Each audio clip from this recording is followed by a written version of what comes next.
வணக்கம். இன்றைய வகுப்புல இந்திய அரசியலமைப்பின் சிறப்பம்சம் என்னென்ன அப்படின்னு பார்த்துருவோம். டெல்லி சுல்தான்கள்ல பாதி பார்க்க வேண்டியது இருக்கு. அதை இன்னைக்கு ஈவினிங் கிளாஸ்ல பார்த்துருவோம்.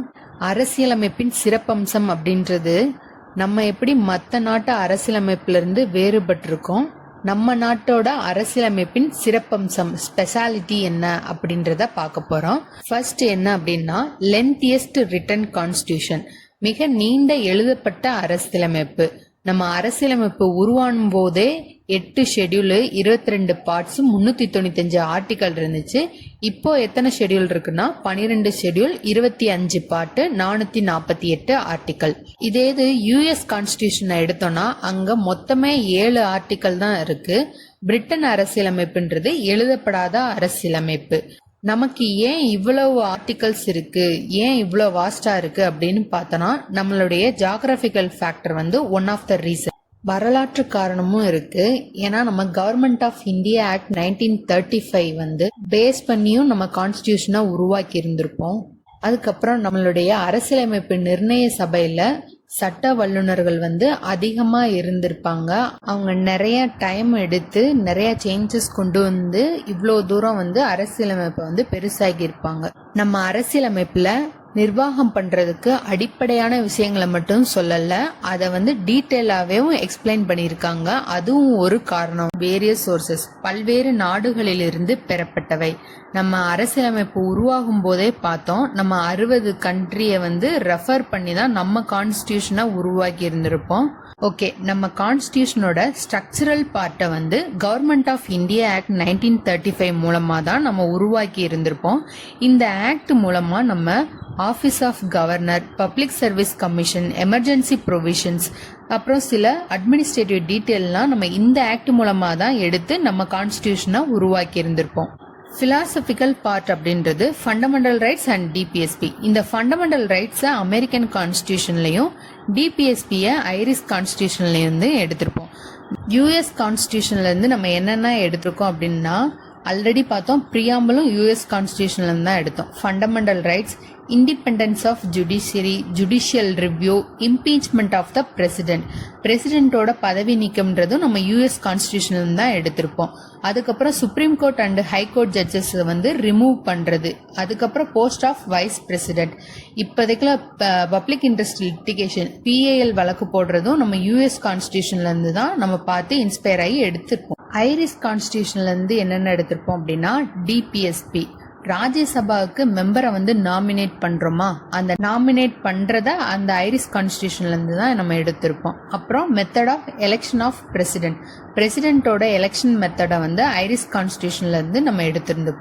ஓகே, இப்போ பொலிட்டிக்கல் பார்ட்டி ஆர்ட் எடுத்திருப்போம் அப்படின்னா அது பிரிட்டன் கான்ஸ்டியூஷன். நம்ம ஆல்ரெடி நம்ம பிரிட்டன் தான் நம்மள ஆட்சி செஞ்சாங்க. நம்ம ஆஃப்டர் இண்டிபெண்டன்ஸ் நம்ம கான்ஸ்டியூஷனை உருவாக்கும் போது அதே பொலிட்டிக்கல் மெத்தடை தான் நம்ம ஃபாலோ பண்ணியிருந்திருப்போம். பிரிட்டிஷ் கான்ஸ்டியூஷன்ல இருந்து என்னென்ன எடுத்திருக்கோம் அப்படின்னா parliamentary government, rule of law, legislative procedure, single சிட்டிசன்ஷிப்ன்றதே பிரிட்டிஷ் கான்ஸ்டியூஷன்ல இருந்து தான் எடுத்திருப்போம். Cabinet system, writs, parliamentary privileges, bicameralism, இது எல்லாமே பிரிட்டிஷ் கான்ஸ்டியூஷன்ல இருந்து எடுத்திருப்போம். ஓகே, ஃபண்டமெண்டல் ரைட்ஸ் யூஎஸ்ல. அப்போ இந்த ஃபண்டமெண்டல் டியூட்டிஸ் எந்த கண்ட்ரில இருந்து எடுத்திருப்போம்னா சோவியத் கான்ஸ்டியூஷன், அதாவது ரஷ்யா. இந்த மாதிரி ஞாபகத்தில் வச்சுக்கோங்க, யூஎஸ்க்கும் சோவியத்துக்கும் ஃபைட் இருந்துகிட்டே இருக்கும்.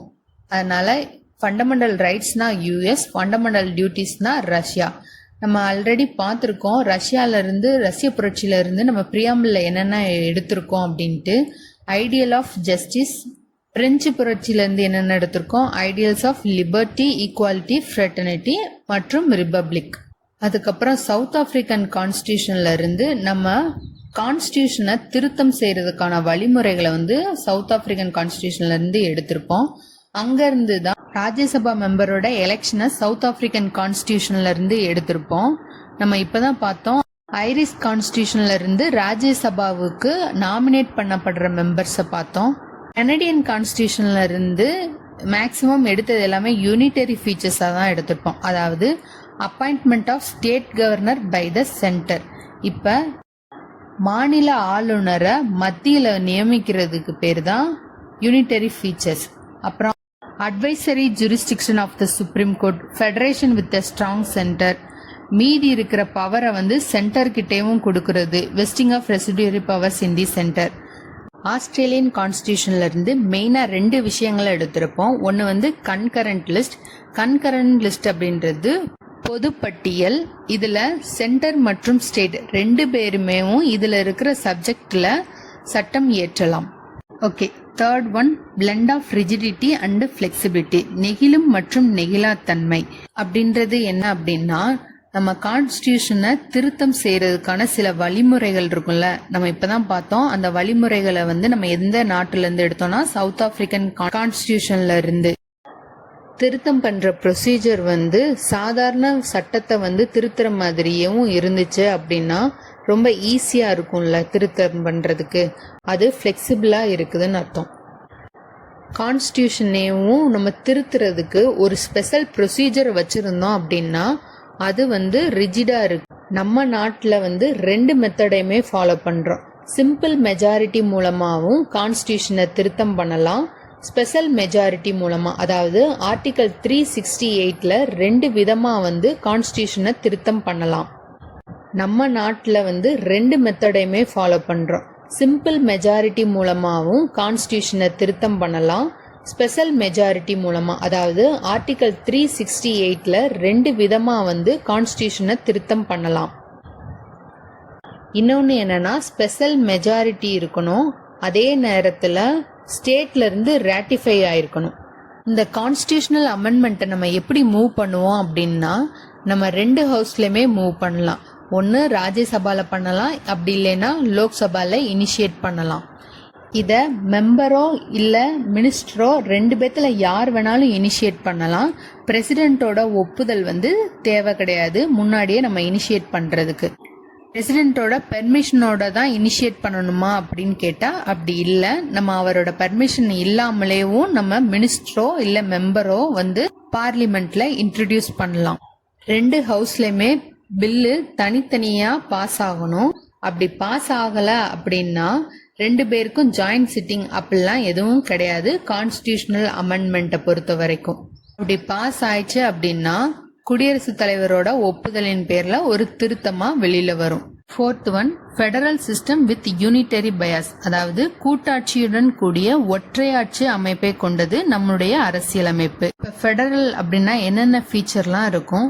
2 கவர்மெண்ட் இருக்கும், அதிகார பகிர்வு இருக்கும், கான்ஸ்டியூஷன் வந்து ரிட்டன் எழுதப்பட்டதா இருக்கும், கான்ஸ்டியூஷனோட மேலாண்மை இருக்கும், கான்ஸ்டியூஷன் ரிஜிடா இருக்கிறதுனால ஈஸியா வந்து சேஞ்ச் பண்ண முடியாது, இண்டிபெண்டன்ட் ஜுடிஷியரியா இருக்கும், பைகேமரலிசம்னா ஒன்றும் இல்லை, 2 அவை இருக்கும்ல, அதுக்கு பேர் தான் பைகேமரலிசம். யூனிட்டரி ஃபீச்சர்ஸ் அப்படின்னா என்னென்ன இருக்குது அப்படின்னு பார்ப்போம். ஸ்ட்ராங் சென்டர் இருக்கும், இது வந்து சென்டரை பேஸ் பண்ணி இருக்கும். இந்த நம்ம இப்பதான் சொன்னோம், சென்டரை பேஸ் பண்ணி இருக்கிறது எந்த கண்ட்ரில இருந்து எடுத்தோம் அப்படின்னா கனடியன் கான்ஸ்டியூஷன். சிங்கிள் கான்ஸ்டியூஷன் வந்து unitary feature, single citizenship, flexibility of the constitution, integrated judiciary, state கவர்னரை வந்து சென்டர்ல வந்து அப்பாயின்ட்மெண்ட் பண்ற, emergency provisions, all India service, நம்ம வாங்க நினைக்கிற ஆல் இண்டியா சர்வீஸ் கூட யூனிட்டரி ஃபீச்சர் தான். ஏன்னா இது நம்ம சென்டர் அப்பாயின்ட்மெண்ட் பண்ணி ஸ்டேட்ல நம்ம ஒர்க் பண்றோம். ஓகே, இந்த ஃபெடரேஷன்ற வார்த்தையை வந்து கான்ஸ்டியூஷன்ல எங்கேயுமே மென்ஷன் பண்ணிருக்க மாட்டாங்க. ஆர்டிகல் 1 என்ன சொல்லுது அப்படின்னா யூனியன் ஆஃப் ஸ்டேட் அப்படின்னு சொல்லுது. இந்தியா வந்து மாநிலங்களின் ஒன்றியம் அப்படின்னு சொல்லுது. அதாவது நம்ம மாநிலங்கள் எல்லாமே ஒருங்கிணைச்சது தான் இந்தியா. நம்ம நாட்டுல வந்து அக்ரிமெண்ட்னால நம்ம ஸ்டேட் வந்து உருவாகல. இதே யூஎஸ்ல அக்ரிமெண்ட் மூலமா தான் அவங்களுடைய நாடு உருவானது. அதனால நம்ம ஸ்டேட்டு தனி நாடா உருவாக்கணும்ட்டுனா தனியா போக முடியாது. இத வந்து ஆர்டிகல் 1ல மென்ஷன் பண்ணியிருந்திருப்பாங்க. நெக்ஸ்ட் என்னன்னா parliamentary form of government. Legislative and executive organs இந்த 2 பேத்துக்கு நடுவுல கோஆர்டினேஷன் இருந்துச்சுன்னா அது பார்லிமெண்டரி ஃபார்ம் ஆஃப் கவர்மெண்ட். இதே பிரசிடென்சியல் கவர்மெண்ட் அப்படின்னா 2 பேருக்கும் நடுவுல செப்பரேஷன் இருக்கும். அதாவது இப்ப நம்ம நாட்டுல என்ன பண்றோம், சட்டம் இயற்ற ஆளுங்க தான் எக்ஸிகியூட்டிவாவும் இருக்காங்க. அதே பிரசிடென்சியல் கவர்மெண்ட்ல யூஎஸ்ல சட்டம் இயற்றதுக்கு ஒரு ஆள் இருப்பாங்க, அத வந்து எக்ஸிக்யூட் பண்றதுக்கு ஒரு ஆள் இருப்பாங்க. பார்லிமெண்டரி ஃபார்ம் ஆஃப் கவர்மெண்டோட ஃபீச்சர் என்ன அப்படின்னு பார்த்தோம்னா presence of nominal and real executive. நம்ம நாட்டோட உண்மையான தலைவர் யாரு? Prime minister. பெயரளவு நிர்வாகி யாரு? பிரசிடென்ட். நம்ம நாட்டுல 2 பேருமே இருக்காங்க. இது வந்து one of the parliamentary feature. Second என்னன்னா மெஜாரிட்டி பார்ட்டி வந்து ரூல் பண்ணுவாங்க. நம்ம நாட்டுல எந்த கட்சி வந்து அதிக ஓட்டு வாங்குறாங்களோ அவங்க தான் ஆட்சி செய்யறாங்க. தேர்ட் ஒன் என்னன்னா கலெக்டிவ் ரெஸ்பான்சிபிலிட்டி இருக்கும். நம்ம நாட்டுல மினிஸ்டரா இருக்கணும் அப்படின்னா அவங்க கண்டிப்பா மெம்பரா இருக்கணும். லீடர் வந்து பிரைம் மினிஸ்டர், இதே ஸ்டேட் லெவல்ல சீஃப் மினிஸ்டர். கீழவையை கலைக்கும் அதிகாரம் வந்து இருக்குது. கீழவை அப்படின்றது பார்லிமெண்ட்ல லோக்சபா, ஸ்டேட் லெவல்ல லெஜிஸ்லேட்டிவ் அசம்பிளி. ஓகே, நெக்ஸ்ட் வந்து என்னன்னா இன்டகிரேட்டட் அண்ட் இண்டிபெண்டன்ட் ஜுடிஷியரி. இதுல இன்டகிரேட்டட் அப்படின்றது என்னன்னா சுப்ரீம் கோர்ட், அதுக்கு கீழே ஹை கோர்ட், அதுக்கு கீழே சப்பார்டினேட் கோர்ட்ஸ், இந்த மாதிரி ஒரு ஹைராரிக்கிய ஃபார்ம் பண்றாங்க. Next fundamental rights. Fundamental rights எப்படி நம்ம நாட்டோட சிறப்பம்சமா இருக்குது? மோஸ்ட் ஆஃப் த கண்ட்ரிஸ் எல்லாத்துலயுமே ஃபண்டமெண்டல் ரைட்ஸ் இருக்கு. ஏன் நமக்கு மட்டும் ஸ்பெஷாலிட்டி அப்படின்றது என்னன்னா நம்மளுடைய ஃபண்டமெண்டல் ரைட்ஸ் வந்து எங்க இருக்கு அப்படின்னா பார்ட் 3 ஆர்டிகல் 12 to 35. இதுல ஃபண்டமெண்டல் ரைட்ஸ் நம்ம 6 ரைட்ஸ் கொடுத்துருக்கோம். இந்த 6 ரைட்ஸ் பாதிக்கப்பட்டா நம்ம சுப்ரீம் கோர்ட்டை அணுகலாம். அதையவும் நம்ம ஃபண்டமெண்டல் ரைட்ஸுக்குள்ளேயும் ஆர்டிகல் 32ல நம்ம சொல்லியிருந்திருப்போம். கான்ஸ்டியூஷனல் ரெமிடியா நம்ம கொடுத்துருப்போம். அதுதான் நம்ம அரசியலமைப்போட ஸ்பெஷாலிட்டி. இந்த ஃபண்டமெண்டல் ரைட்ஸ் வந்து நாட் அப்சல்யூட், அதாவது சில ரெஸ்ட்ரிக்ஷன்ஸ் வந்து வைக்கலாம். இது வந்து பெர்மனன்ட் கிடையாது. ஏன்னா இதை வந்து பார்லிமெண்ட் வந்து திருத்தம் செய்யலாம். எமர்ஜென்சி காலங்களில் இதை வந்து நம்ம சஸ்பெண்ட் பண்ணி வைப்போம். இந்த suspension of fundamental rights during emergency எந்த கான்ஸ்டியூஷன்ல இருந்து நம்ம எடுத்திருப்போம் அப்படின்னா Germany. Next directive principles of state policy. இதோட மெயின் எய்மே என்னதான் இருக்கும்? வெல்ஃபேர் ஸ்டேட்டை உருவாக்குறதா இருக்கும். இது பார்ட் 4ல இருக்கு. ஆர்டிகல் 36 to 51 வந்து டிபிஎஸ்பி. அரசு பாலிசியை உருவாக்குறப்ப இதுல உள்ளதை வந்து கன்சிடர் பண்ணி உருவாக்குங்க அப்படின்னு அரசுக்கு சில கோட்பாடுகளை சொல்லியிருக்கிறது தான் டிபிஎஸ்பி. Next fundamental duties. இனிஷியலா நம்ம கான்ஸ்டியூஷன் உருவாகிறப்ப டியூட்டிஸ் கிடையாது. அப்ப வந்து ரைட்ஸ் மட்டும்தான் இருந்துச்சு. நம்ம மக்களுக்கு தான் ரைட்ஸ் கொடுக்கறோம்ல, அப்ப அவங்க கொஞ்சம் கடமையும் செய்யட்டும் அப்படின்ட்டு 1976ல 42nd அமெண்ட்மெண்ட்ல கொண்டு வந்தாங்க. எந்த கமிட்டி வந்து இதை ரெடி பண்ணியிருந்திருப்பாங்க அப்படின்னா ஸ்வரன் சிங் கமிட்டி ரெடி பண்ணியிருப்பாங்க. அதுல வந்து சில ஆல்ட்ரேஷன் பண்ணி நம்ம ஃபண்டமெண்டல் டியூட்டிஸை 1976 அமெண்ட்மெண்ட் மூலமா கொண்டு வந்திருப்போம். இனிஷியலா கொண்டு வர்றப்ப 10 டியூட்டிஸ் இருக்கும். 86th அமெண்ட்மெண்ட்ல இன்னொரு ஃபண்டமெண்டல் டியூட்டிஸை ஆட் பண்ணியிருப்போம். Next secular state. இதை நம்ம ஆல்ரெடி பிரியாம்பிள் கிளாஸ்லயே பார்த்துருந்தோம். செக்யூலர் அப்படின்றது என்னன்னா எந்த ஒரு மதத்தையும் அபிஷியல் ரிலீஜனா அறிவிக்காம எல்லா மதத்தையும் சமமாக நடத்துறது. Next universal adult franchise. வயது வந்தோர் வாக்குரிமையின் அடிப்படையில் தான் நம்ம தேர்தல் நடக்குது. இண்டிபெண்டன்ஸ்க்கு முன்னாடி எல்லாருக்கும்லாம் ஓட்டிங் ரைட்ஸ் இருக்காது. சிலருக்கு ப்ராப்பர்ட்டிஸ் வச்சிருக்கவங்களுக்கு, படித்த இளைஞர்களுக்கு அப்படின்னு இருக்கும். ஓட்டிங் ஏஜ் வந்து 18 இயர்ஸ். இதுக்கு முன்னாடி எத்தனை வருஷமா இருந்துச்சுன்னா 21 இயர்ஸ் இருந்துச்சு. இதை 61st அமெண்ட்மெண்ட் மூலமா ரெடியூஸ் பண்ணாங்க. Next single citizenship. நம்ம நாட்டில் சென்டருக்கும் சரி ஸ்டேட்டுக்கும் சரி ரெண்டுத்துக்குமே ஒரே சிட்டிசன்ஷிப் தான். இதே இது யூஎஸ்ல டூயல் சிட்டிசன்ஷிப். Independent bodies. நம்ம கான்ஸ்டியூஷன்ல legislative function, executive function, judiciary function இதை மட்டும் சொல்லலை. இண்டிபெண்டன்ட் பாடிஸையும் அவங்களோட அட்மினிஸ்ட்ரேட்டிவ் ஃபங்க்ஷனை பற்றியும் விரிவாக சொல்லியிருக்காங்க. அதனால தான் நம்மளுடைய கான்ஸ்டியூஷன் வந்து இவ்வளோ வாஸ்டாக இருக்குது. என்னென்ன இண்டிபெண்டன்ட் பாடிஸ் பற்றி சொல்லியிருக்காங்கன்னா election commission, comptroller and auditor general of India, next union public service commission and state public service commission. Next emergency provisions. நம்ம நாடு வந்து ஃபெடரல் அமைப்பா இருக்குதுன்னு பார்த்தோம். ஃபெடரல் அமைப்பா இருக்குது. எமர்ஜென்சி வந்ததும் யூனிட்டரி ஃபீச்சரா மாறிடுது.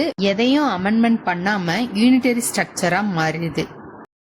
Next 3 tier government. இந்த பஞ்சாயத்து ராஜ் சிஸ்டத்தை 73வது சட்ட திருத்தத்து மூலமா தான் கொண்டுட்டு வருவாங்க. முனிசிபாலிட்டிஸும் அப்படிதான் 74வது சட்ட திருத்தம் 1992ல கொண்டுட்டு வருவாங்க. ஏன் இனிஷியலா கான்ஸ்டிடியூஷன் உருவாகிறப்பவே பஞ்சாயத்து ராஜை வச்சிருக்க மாட்டாங்க அப்படின்னா, காந்தி என்ன சொல்லியிருப்பாருன்னா, இந்தியாவின் முதுகெலும்பே கிராமம் அப்படின்னு தான் சொல்லியிருப்பாரு. அங்க செல்ஃப் ரிலையன்ஸ் இருக்கணும் அப்படின்னு சொல்லியிருப்பாரு. ஆனா இதுக்கு ஆப்போசிட்டா அம்பேத்கர் அவர்கள் என்ன சொல்லியிருப்பாரு அப்படின்னா, அங்கதான் வகுப்புவாதத்தின் இருப்பிடம் அப்படின்னு சொல்லியிருப்பாரு. இவரு தானே டிராஃப்டிங் கமிட்டி ஹெட்டு, இவங்க தானே கான்ஸ்டிடியூஷனை உருவாக்குனாங்க. ஸோ இவர் பஞ்சாயத்து ராஜ் சிஸ்டத்துக்கு முன்னுரிமை கொடுத்துருக்க மாட்டாரு. நம்ம 73rd அமெண்ட்மெண்ட் மூலமா தான் பஞ்சாயத்து ராஜ் சிஸ்டத்தை கொண்டு வருவோம். நெக்ஸ்ட், சிறுபான்மையினர், பட்டியல் இனத்தவர், பழங்குடியினருக்கான சலுகைகள். இதை 62வது சட்ட திருத்தம் 1989ஆம் ஆண்டு நம்ம கொண்டு வந்தோம். நெக்ஸ்ட், நம்ம பிரியாம்பிள்ல நம்ம கான்ஸ்டிடியூஷனோட ஸ்பெஷல் ஃபீச்சர்ஸ் தான் அப்படின்னு பார்த்துட்டோம். இந்திய அரசியலமைப்பின் சிறப்பம்சம் பார்த்தாச்சு. இதுக்கப்புறம் பார்ட்ஸ் அப்புறம் ஷெட்யூல், இந்த ரெண்டை மட்டும் பார்த்துருவோம். ஒரிஜினலா கான்ஸ்டிடியூஷன்ல 8 ஷெட்யூல் இருந்துச்சு. இப்போ 12 ஷெட்யூல் இருக்கு. நீங்க இந்த ஷெட்யூல்ஸோ பார்ட்ஸோ இந்த கீவேர்ட்ஸ் வச்சு படிக்கிறதுக்கு பதிலாக அதை பிரிண்ட் அவுட் எடுத்துக்கோங்க. அப்படி இல்லைன்னா நோட்ஸ் எழுதி வச்சுக்கோங்க. இதை டெய்லி கொஞ்ச நேரம் ரீகால் பண்ணி பார்த்துக்கிட்டே இருங்க. கீவேர்டே இல்லாம நீங்க ஞாபகத்தில் வச்சுக்கலாம். ஃபர்ஸ்ட் ஷெட்யூல் என்ன அப்படின்னா, இப்போ ஒரு நாடு இருக்கு. அந்த நாட்டை நிர்வாகம் பண்றதுக்கு சில பிரிவுகளா பிரிச்சிருக்காங்க. அந்த பிரிவுகளுக்கு பேர் வச்சு எல்லையை தீர்மானிக்கிறது தான் ஃபர்ஸ்ட் ஷெட்யூல். நம்ம நாட்டுல எப்படி பிரிச்சிருக்கோம்? மாநிலங்கள் மற்றும் யூனியன் பிரதேசங்கள். ஃபர்ஸ்ட் ஷெட்யூல்லே 2 சப்ஜெக்ட் இருக்கு. ஒன்னு மாநிலங்களின் பெயர்கள் மற்றும் அவற்றின் பிரதேச அதிகாரங்கள். செகண்ட் ஒன் யூனியன் பிரதேச பகுதிகளின் பெயர்கள் மற்றும் அவற்றின் எல்லைகள். சரிப்பா, இப்ப நம்ம நாட்டோட பகுதியை பிரிச்சு அதுக்கு பேர் வச்சு எல்லையும் தீர்மானம் பண்ணிட்டோம். இப்ப அதை நிர்வகிக்க ஆளுங்களை நியமனம் பண்ணணும். சரி, ஆளுங்களையும் நியமனம் பண்ணியாச்சு. அப்ப அவங்களுக்கு சம்பளம் கொடுக்கணும்ல. அந்த சம்பளம் கொடுக்கறது தான் 2வது ஷெட்யூல். 2வது ஷெட்யூல்ல சம்பளம், படிகள் மற்றும் சலுகைகள் பற்றி கூறுது. யார் யாரோட சம்பளத்தை பத்தி சொல்றாங்க அப்படின்னா, குடியரசுத் தலைவர், மாநில ஆளுநர், மக்களவை சபாநாயகர் மற்றும் துணை சபாநாயகர், மாநிலங்களவை தலைவர் மற்றும் துணைத் தலைவர், மாநில சட்டசபைகளின் சபாநாயகர் மற்றும் துணை சபாநாயகர், மாநில சட்ட மேலவைகளின் தலைவர் மற்றும் துணைத் தலைவர், உச்ச நீதிமன்ற நீதிபதிகள், அப்புறம் உயர் நீதிமன்ற நீதிபதிகள், இந்திய கணக்கு மற்றும் தலைமை தணிக்கை அதிகாரி. சென்ட்ரலையும் சரி ஸ்டேட்லயும் சரி ரெண்டுலயும் இருக்கிற எக்ஸிகியூட்டிவ பத்தி சொல்றது. சரி, இப்ப அவங்க சம்பளத்தை பத்தி பேசிட்டோம். அவங்க பதவிக்கு வர்றதுக்கு முன்னாடி நம்ம அவங்களுக்கு பதவி பிரமாணமும் உறுதிமொழியும் எடுத்து வைப்போம். அதுதான் 3rd ஷெட்யூல்.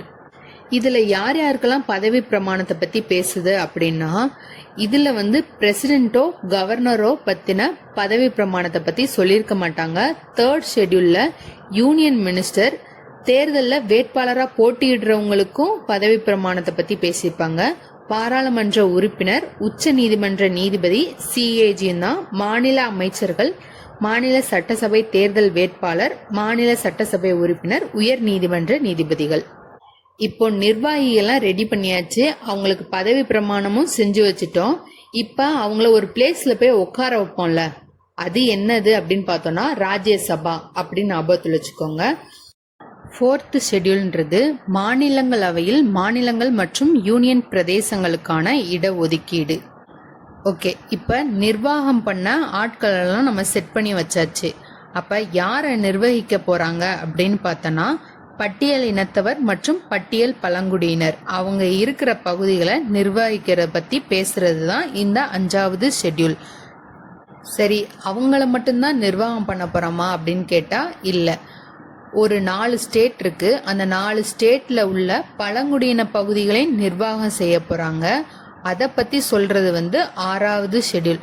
6வது ஷெட்யூல் என்ன அப்படின்னா, வடகிழக்கு மாநிலங்களான அஸ்ஸாம், மேகாலயா, திரிபுரா மற்றும் மிசோரம். இதை ஏடிஎம் அப்படின்னு ஞாபகத்தில் வச்சுக்கோங்க. அஸ்ஸாம், திரிபுரா, மேகாலயா, மிசோரம் போன்றவற்றில் உள்ள பழங்குடியின பகுதிகளை நிர்வாகம் செய்வது தொடர்பான வழிமுறைகளை பற்றியது தான் 6வது ஷெட்யூல். சரி, இவங்களை நம்ம நிர்வாகம் பண்ண போறோம் அப்படின்னு சொல்லியாச்சு. அப்ப நமக்கு வந்து ஒரு பவர் இருந்தா தானே நம்ம அவங்கள நிர்வாகம் பண்ண முடியும். அப்ப அதிகார பகிர்வு இருக்கணும். இந்தந்த லிஸ்ட்ல உள்ளத வந்து இவங்க தான் நிர்வாகம் பண்ணணும் அப்படின்னு இருக்கணும். அதுதான் வந்து 7th ஷெட்யூல். கான்ஸ்டியூஷன் உருவாகிறப்ப இந்த யூனியன் லிஸ்ட்ல மொத்தம் எத்தனை துறைகள் இருந்துச்சு அப்படின்னா 97, ஸ்டேட் லிஸ்ட்ல 66, கன்கரண்ட் லிஸ்ட்ல 47. ஆனா இப்போ வந்து யூனியன் லிஸ்ட்ல வந்து 100 இருக்கு, ஸ்டேட் லிஸ்ட்ல வந்து 61, கன்கரண்ட் லிஸ்ட்ல 52. இந்த ஸ்டேட் லிஸ்ட்ல இருக்கிற 5 சப்ஜெக்டை கன்கரண்ட் லிஸ்ட்ல ஆட் பண்ணியிருப்பாங்க. எந்த அமெண்ட்மெண்ட் மூலமா அப்படின்னு பார்த்தோம்னா 42nd அமெண்ட்மெண்ட் மூலமா தான். சரி, நம்ம இப்ப மக்களை நிர்வாகம் பண்ண போறோம் அப்படின்னு பார்த்தாச்சு. அந்த மக்கள் பேசுற மொழியை நம்ம தெரிஞ்சுக்கிட்டா தானே அவங்கள நிர்வாகம் பண்ண முடியும். ஸோ அங்கீகரிக்கப்பட்ட மொழி தான் 8வது ஷெட்யூல். ஒரிஜினலா 14 மொழியை அங்கீகரிச்சு வச்சிருந்தாங்க. இப்போ வந்து 22 மொழிகள் இருக்கு. 15வது மொழியா சிந்திய சேர்த்தாங்க. எந்த அமெண்ட்மெண்ட் மூலமா அப்படின்னு பார்த்தோம்னா 21வது அமெண்ட்மெண்ட் மூலமா 1967ல ஆட் பண்ணாங்க. கொங்கணி, மணிப்புரி, நேபாளி இந்த 3 மொழியையும் 71வது அமெண்ட்மெண்ட் மூலமா 1992ல சேர்த்தாங்க. போடோ, தோஹிரி, சாந்திலி, மைதிலி இந்த 4 லாங்குவேஜையும் 92வது அமெண்ட்மெண்ட் மூலமா 2003ல சேர்த்தாங்க. ஓகே, இந்த 8 ஷெட்யூல் தான் இனிஷியலா கான்ஸ்டியூஷன் உருவாகிறப்ப இருந்துச்சு. 9th ஷெட்யூல வந்து எப்ப ஆட் பண்ணாங்க அப்படின்னு பார்த்தோம்னா கான்ஸ்டியூஷன் உருவாகி ஒரு வருஷத்துலயும் ஆட் பண்ணியிருப்பாங்க. 1951ல ஃபர்ஸ்ட் அமெண்ட்மெண்ட் மூலமா ஆட் பண்ணியிருப்பாங்க.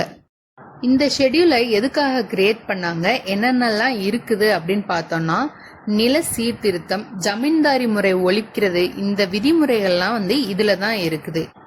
இப்ப எந்த ஒரு சட்டம் வந்தாலும் அது ஃபண்டமெண்டல் ரைட்ஸை பாதிக்கிற மாதிரி இருந்துச்சுன்னா உச்ச நீதிமன்றமோ இல்ல உயர் நீதிமன்றமோ ஜுடிஷியல் ரிவ்யூ பண்ணுவாங்க. ஆனா இந்த அட்டவணையில வந்து அந்த சட்டத்தை ஆட் பண்ணாங்க அப்படின்னா ஜுடிஷியல் ரிவ்யூ பண்ண முடியாது. ஃபார் எக்ஸாம்பிள், தமிழ்நாடு ரிசர்வேஷன் சட்டத்தையும் இதுல தான் வச்சிருப்பாங்க.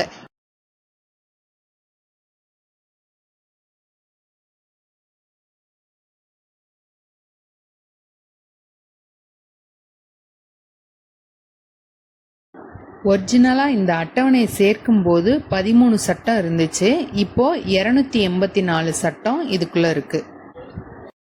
10th ஷெட்யூல்ல 52வது சட்ட திருத்தம் மூலமா 1985ல ஆட் பண்ணாங்க. இது எதை பத்தி சொல்லுது அப்படின்னு பார்த்தோம்னா கட்சி மாறுற உறுப்பினர்களை பதவி நீக்கம் செய்யறத பத்தி சொல்லுது. 11th ஷெட்யூல் பஞ்சாயத்து சிஸ்டத்தை வந்து எப்போ ஆட் பண்ணிருப்போம், 73rd அமெண்ட்மெண்ட் 1992. 12th ஷெட்யூல்ல முனிசிபாலிட்டிஸ், இந்த முனிசிபாலிட்டிஸ் எப்போ ஆட் பண்ணிருப்போம்னா 74th அமெண்ட்மெண்ட் 1992. ஸோ இதோட ஷெட்யூல் முடிஞ்சிச்சு. Next part.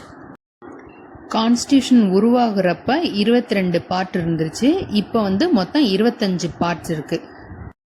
ஃபர்ஸ்ட் ஷெட்யூல்ல என்ன பார்த்தோம், மாநிலங்களின் பெயர்களும் அதனுடைய எல்லை பரப்பும் பார்த்தோமா. ஃபர்ஸ்ட் பார்ட் அப்படின்றது என்னன்னா ஒன்றியமும் அதன் ஆட்சி எல்லையும். ஆர்டிகல்ஸ்லாம் ஒவ்வொரு டாபிக்ஸ் படிக்கிற போதே பார்த்துருவோம். செகண்ட் ஷெட்யூல்ல என்ன பார்த்திருப்போம், நிர்வாகம் பண்றவங்களுக்கு ஊதியம் வழங்குறத பார்த்திருப்போம். ஆனா இங்க செகண்ட் பார்ட் என்னன்னா குடிமக்களை பத்தி தான் பேசியிருப்பாங்க. ஃபர்ஸ்ட் குடிமக்களுக்கு என்னென்ன வழங்குறோம் அப்படின்றத பார்த்துட்டு தான் நிர்வாகத்தை பத்தியே பேச போவாங்க. செகண்ட் பார்ட் அப்படின்றது மக்களுக்கு குடியுரிமை வழங்குறது.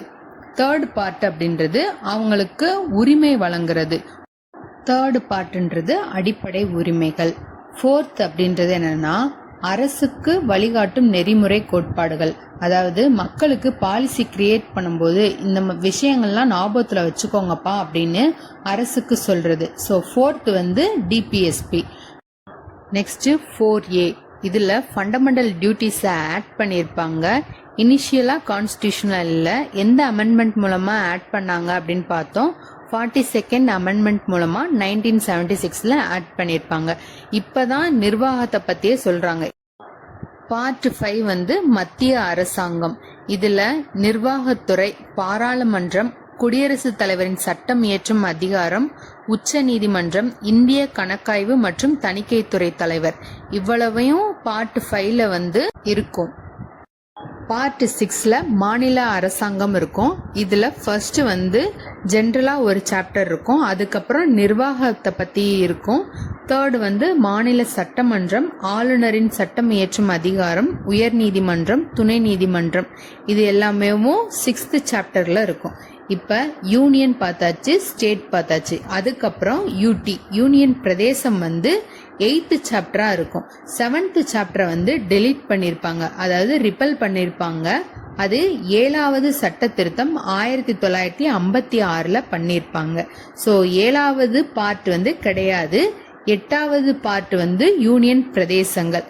சரி, இப்போ யூனியன் சொல்லியாச்சு, ஸ்டேட் சொல்லியாச்சு, யூடி சொல்லியாச்சு. அதுக்கப்புறம் வந்து நம்ம 3 tier சிஸ்டம் பார்த்தோமா, அதில் என்ன இருக்கும்? பஞ்சாயத்து இருக்கும். அதை எப்போ ஆட் பண்ணியிருப்பாங்க? 73வது சட்ட திருத்தம் 1992 ஆட் பண்ணியிருப்பாங்க.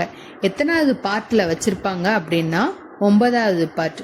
9A வந்து முனிசிபாலிட்டிஸ், 9B கோஆபரேட்டிவ் சொசைட்டிஸ். இதை வந்து 97வது சட்ட திருத்தம் 2011 சேர்த்தாங்க. 5th ஷெட்யூலில் என்ன பார்த்தோம்? ஷெட்யூல்டு அண்ட் ட்ரைபல் ஏரியாஸ் பார்த்தோம். 10th பார்ட் தான் ஷெட்யூல்டு அண்ட் ட்ரைபல் ஏரியாஸ். மக்களை பார்த்ததுக்கப்புறம் என்ன பார்த்தோம்? அதிகார பகிர்வு வந்து ஷெட்யூலில் பார்த்தோம். இதில் என்னன்னா centre and state relations. 11th part வந்து மத்திய மற்றும் மாநில அரசுகளுக்கு இடைப்பட்ட உறவுகள். இதில் இவங்களுடைய லெகிஸ்லேட்டிவ் ரிலேஷனும் அட்மினிஸ்ட்ரேட்டிவ் ரிலேஷனும் 11th பார்ட்டில் பார்த்துருவோம். 12th பார்ட்டில் நிதி, சொத்து, ஒப்பந்தங்கள், வழக்குகள், இவங்களுடைய நிதி சம்பந்தமாக பார்க்கறது வந்து 12th பார்ட். பார்ட் 12ல் நிதி பார்த்தாச்சா? அப்போ அந்த நிதியை வச்சு வணிகம் நடக்குது, அது வந்து பார்ட் 13. பார்ட் 13 என்ன சொல்லுது அப்படின்னா வணிகம், வர்த்தகம் மற்றும் இந்திய எல்லைக்கு உட்பட்ட உறவுகள். பார்ட் 14 நம்ம மறக்க மாட்டோம், ஏன்னா நம்ம சர்வீஸ் வாங்குறதுக்காக தான் இவ்வளோ தூரம் போராடிக்கிட்டு இருக்கோம். ஸோ நம்மளை பற்றின இருக்கிறதுன்னு ஞாபகத்தில் வச்சுக்கோங்க. மத்திய மற்றும் மாநில அரசுகளுக்கு கீழான பணிகள். பார்ட் 14A வந்து தீர்ப்பாயங்கள். பார்ட் 15 வந்து எலெக்ஷன். 16 வந்து சில வகுப்புகளுக்கு சில சலுகைகள் கொடுத்துருப்பாங்க, அது வந்து 16வது பார்ட்டில் இருக்கும். 17வது வந்து அஃபிஷியல் லாங்குவேஜ். நம்ம வந்து 8வது ஷெட்யூலில் அங்கீகரிக்கப்பட்ட மொழி பார்த்தோம். 17வது பார்ட் வந்து அஃபிஷியல் லாங்குவேஜ், ஆட்சி மொழி. 18வது பார்ட் வந்து எமர்ஜென்சி ப்ரொவிஷன். 19வது பார்ட் வந்து இதில் இந்த பார்ட் எல்லாத்துலேயுமே வந்து சொல்லாதது வந்து இதில் வச்சுருப்பாங்க. 19வது பார்ட் வந்து பல்வகைப்பட்டவை. 20வது வந்து அரசியலமைப்பு சட்ட திருத்தம். 21 வந்து temporary, transitional and special provision. 22வது பார்ட் வந்து short title, commencement, authoritative text in Hindi and repeal பண்ண விதிகள்லாம் வந்து இதில் தான் வச்சுருப்பாங்க. ஓகே, இப்போ ப்ரீவியஸ் இயர் கொஷின் பேப்பர் பார்ப்போம். ஃபர்ஸ்ட் கொஷின் வந்து யாரு கூட்டுறவு கூட்டாட்சி அப்படின்னு இந்திய கூட்டாட்சி முறையே சொல்லியிருப்பாங்க அப்படின்னு கேட்டிருக்காங்க. கிரானுவில் ஆஸ்டின். இப்போதான் பார்த்தோம் சாலியன் ஃபீச்சரில் இந்தியா வந்து கூட்டாட்சி முறை கொண்ட ஒற்றையாட்சி நாடு அப்படின்ட்டு. அதனால இதை வந்து அரைகுறை கூட்டாட்சி அப்படின்னு சொன்னவர் வந்து கேசி வியர். பேரம் பேசப்பட்ட கூட்டாட்சின்னு சொன்னவர் மோரிஸ் ஜோன்ஸ். அதிகார குவிப்பு கூட்டாட்சி அப்படின்னு சொன்னவர் ஐவர் ஜென்னிங். ஆப்ஷன் ஏ வந்து ஆன்சர். இந்த கொஸ்டின்ல என்ன கேட்டிருக்காங்க அப்படின்னா which of the following constitution வந்து லென்த்தியஸ்ட் ரிட்டன் கான்ஸ்டியூஷன் அப்படின்னு கேட்டிருக்காங்க. அது நம்ம நாடு தான், இந்தியா. இந்த கொஸ்டினை பாருங்க, செக்யூலர் ஸ்டேட் அப்படின்னா என்ன அப்படின்னு கேட்டிருக்காங்க. Does not have state religion. இந்த கொஸ்டின்ல இந்திய கூட்டாட்சியின் சிறப்பம்சங்கள் என்னென்ன அப்படின்னு கேட்டிருக்காங்க. Division of power correct. Separation of power வந்து தவறு, ஏன்னா அங்கே செப்பரேஷன் ஆஃப் பவர் இருந்துச்சுன்னா அங்கே கூட்டாட்சி முறை வந்து நடக்காது. இண்டிபெண்ட் ஜுடிஷியரி அதுவும் correct. Leadership of the prime minister தவறு. Written constitution correct. So 1, 3, 5 answer. Option B வந்து கரெக்ட் ஆன்சர். ஓகே, இந்த டாப்பிக்லேருந்து ஷெட்யூல்ஸ், பார்ட், அதுக்கப்புறம் எந்த கான்ஸ்டியூஷன்லேருந்து நம்ம பாரோ பண்ணியிருக்கோம் அப்படின்றத கேட்கலாம். ஸோ இதோட salient feature of the constitution முடிஞ்சிருச்சு. நெக்ஸ்ட் கிளாஸ் பார்ப்போம்.